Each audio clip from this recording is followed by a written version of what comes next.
Bismillahirrahmanirrahim. Assalamualaikum warahmatullahi wabarakatuh. Perkenalkan, nama saya Dewi Hermayeni dengan nomor NIM 2030 108013 dari lokal BK 5A. Di sini saya akan menjelaskan tentang toharoh. Yang pertama itu taharoh, yang artinya taharoh menurut bahasa dan istilah, yaitu dalam bahasa toharoh adalah suci dan bersih. Sedangkan menurut istilah, taharah itu adalah suci dan bersih dari hadas dan najis. Yang kedua yaitu pembagian najis dan cara membersihkannya.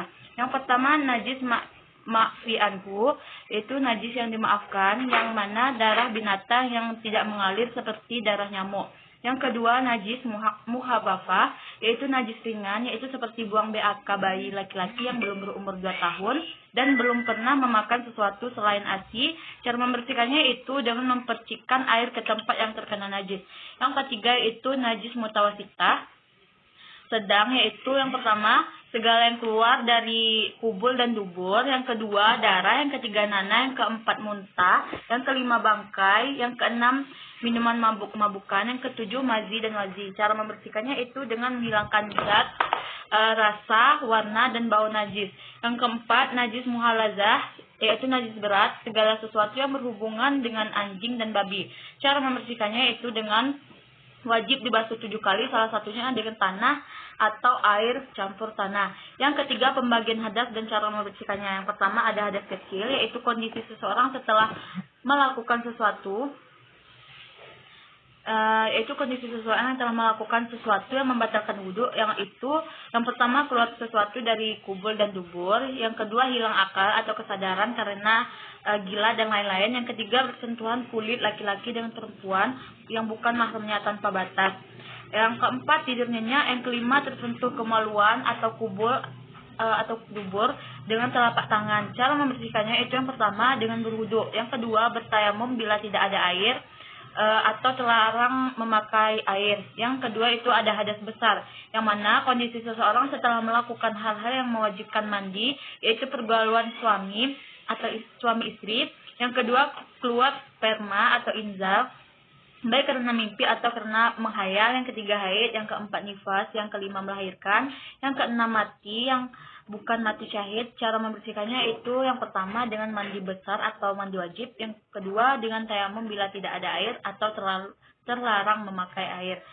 Alat untuk taharah ini yang pertama air, ada bermacam-macam air. Yang pertama air hujan, air sumur atau air mata air, yang ketiga air laut, yang keempat air sungai, yang kelima air salju, yang keenam air telaga, yang ketujuh air embun. Yang kedua ada benda-benda, yang pertama tanah atau debu yang suci, yang kedua batu, yang ketiga daun-daunan, yang keempat kertas, yang kelima tisu, yang keenam kain, dan yang ketujuh dan lain-lainnya.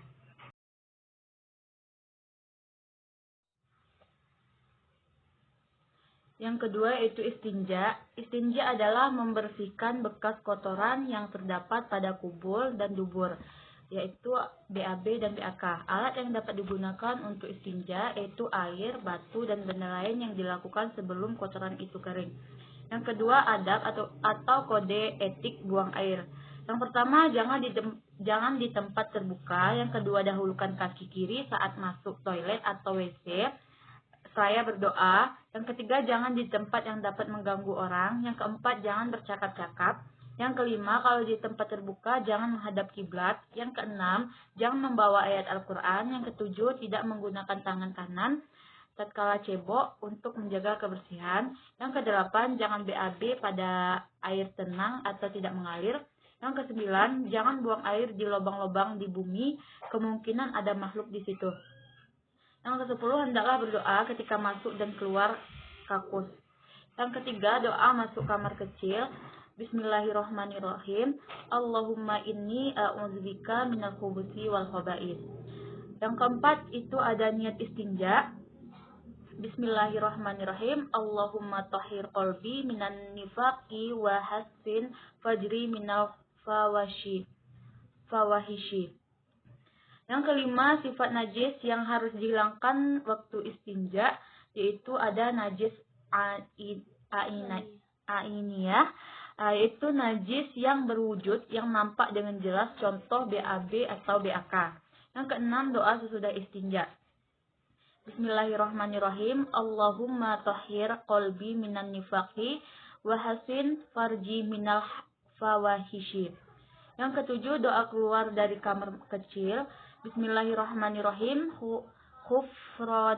Khufranaka alhamdulillahilladzi azhaba anil aza wa afani.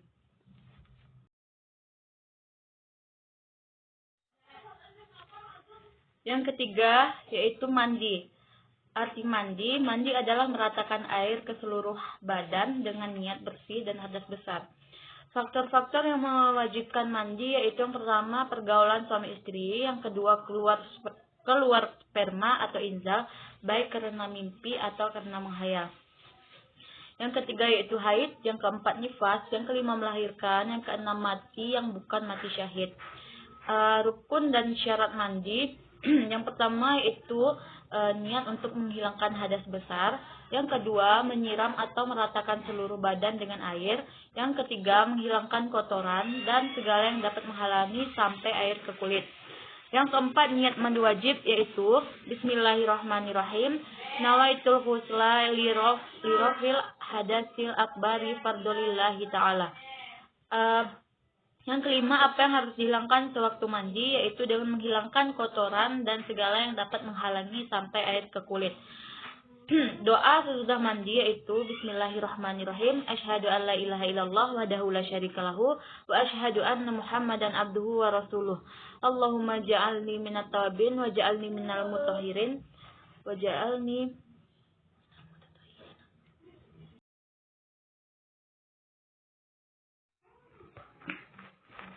Yang keempat yaitu wudhu. Arti wudhu menurut bahasa yaitu berarti bersih dan indah. Menurut istilah wudhu yaitu berarti membersihkan beberapa anggota wudhu dari hadas kecil sesuai dengan ketentuan yang telah ditetapkan dalam syarat.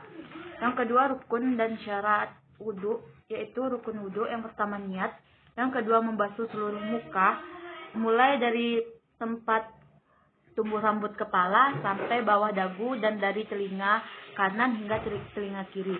Yang ketiga membasuh kedua tangan sampai siku. Yang keempat mengusap sebagian rambut kepala. Yang kelima membasuh kedua telapak kaki sampai kedua mata kaki. Yang keenam tertib atau berturut-turut, artinya mendahulukan mana yang harus didahulukan dan mengakhirkan mana yang harus terakhir. Syarat wudhu yang pertama Islam, yang kedua tamyiz, yakni bisa membedakan baik buruknya sesuatu pekerjaan. Yang ketiga tidak berhadas besar, yang keempat dengan air suci lagi mensucikan. Yang kelima tidak ada sesuatu yang menghalangi air sampai ke anggota wudhu. Yang keenam mengetahui mana yang wajib atau fardu dan mana yang sunat. Yang ketiga niat wudhu. Bismillahirrahmanirrahim. Nawaitul wudu'a li rafil adasil asghori fardolillahi ta'ala. Yang keempat faktor-faktor yang membatalkan wudhu. Yang pertama keluar sesuatu dari kubul dan dubur atau BAB dan BAK dan lain-lain. Yang kedua tidur nyenyak. Yang ketiga hilang akal atau pingsan disebabkan gila, mabuk, terjatuh dan lain-lain. Yang keempat bersentuhan kulit antara laki-laki dan perempuan yang bukan muhrimnya dengan tidak memakai tutup atau muhrim atau keluarga yang tidak boleh dinikahi. Yang kelima tersentuh kehormatan atau kemaluan atau kubul dan dubur dengan telapak tangan atau jari-jarinya yang tidak memakai tutup walaupun kemaluan sendiri. Yang kelima ada doa sesudah berwudu. Bismillahirrahmanirrahim. Asyhadu an la ilaha illallah wahdahu la syarikalahu wa asyhadu anna Muhammadan abduhu wa rasuluh. Allahumma ja'alni minat tawabin wa ja'alni minal mutahhirin wa ja'alni min ibadika sholihin.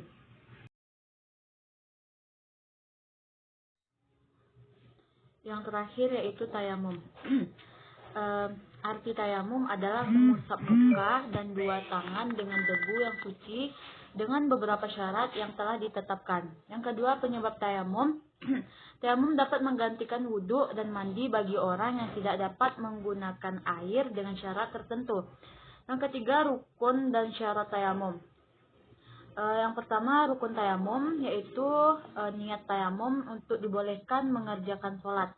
Yang kedua, mengusap muka dengan debu tanah minimal 1 kali. Yang ketiga, mengusap 2 tangan hingga siku. Yang keempat, tertib atau berturut-turut antara rukun yang satu dengan rukun berikutnya. Yang B itu syarat tayamum. Yang pertama, tidak ada air dan telah berusaha mencarinya tetapi tidak menemukannya. Yang kedua, berhalangan menggunakan air misalnya karena sakit yang apabila menggunakan air akan kambuh sakitnya. Yang ketiga, pelaksanaannya setelah masuk waktu sholat. Yang keempat, dalam perjalanan dan sulit mendapatkan air. Yang kelima, itu dengan debu yang suci. Niat tayamum itu Bismillahirrahmanirrahim. Nawaitu tayamuma listibahatis sholati fardolillahi ta'ala. Yang kelima, faktor-faktor yang membatalkan tayamum, yaitu yang pertama, segala yang membatalkan wudhu. Yang kedua, mendapatkan air sebelum sholat, kecuali karena sakit. Yang ketiga, murtad atau keluar dari agama Islam. Yang keenam, itu doa sesudah tayamum. Bismillahirrahmanirrahim. Asyhadu an la ilaha illallah wahdahu la syarikalahu wa asyhadu anna Muhammadan abduhu wa rasuluh. Allahumma ja'alni minat tawabin wa ja'alni minal mutahirin wa ja'alni min ibadika sholihin. Baik, sekian video dari penjelasan dari saya. Saya lebih dan kurangnya saya mohon maaf. Saya akhiri dengan wabillahi taufiq wal hidayah.